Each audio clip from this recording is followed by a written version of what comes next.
کہتے ہیں اس کو اتارا ہے.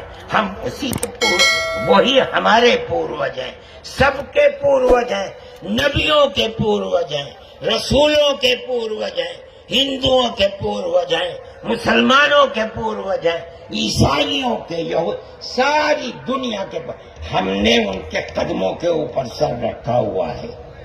ہم مر جائیں گے مگر وہاں سے اپنے سر کو نہیں اٹھائیں گے. ہم مسلمان ہیں، ہمارا یہ عقیدہ ہے کہ اللہ یعنی اوم ایک ہے، اس کا کوئی شریک نہیں ہے. ہم 1400 سال سے اس ملک کے اندر رہ رہے ہیں، ہمیں کبھی چھیڑا نہیں گیا. ہمارے مذہب کو نہیں، تم نے چھیڑا ہے تو ہم تمہیں تمہارے آباء و اجداد کی تاریخ بتاتے ہیں. تمہارے آباء و اجداد ہندو نہیں تھے.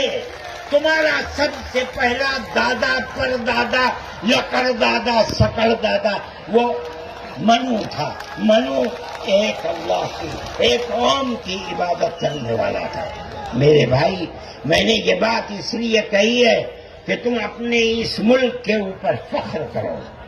جس طرح آخری نبی عرب میں پیدا کیا، ہر مسلمان کو سمجھنا چاہیے کہ سب سے پہلا نبی اللہ نے، اوم نے اس دنیا کے اندر، اسی بھارت کی دھرتی کے اندر پیدا کیا ہے. ساری نسلیں یہیں سے چلی ہیں. اپنے اس ملک سے محبت رکھو، اس ملک کا احترام کرو. شریعت الگ الگ ہے لیکن دین یعنی عقیدہ ایک ہی ہے، اور وہ عقیدہ اس دنیا کے اندر اسی بھارت کی دھرتی سے چلا ہے. لوگ راستے سے بھٹک گئے، وہ دوسروں کی عبادت کرنے لگے. ہم نہیں بھٹکے، بھٹک گئے تھے.